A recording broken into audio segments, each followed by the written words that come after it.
पर्याप्त्यानन्तरायाय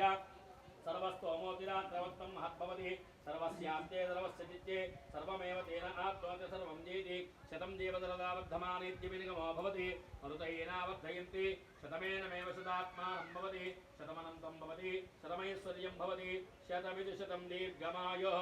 शतमानं भवति शतायुर्पुरुषस्येन्द्रिय आयुष्येवेन्द्रिये प्रतिष्ठते यजमानस्य महादेवी दिव्यानुग्रह करुणा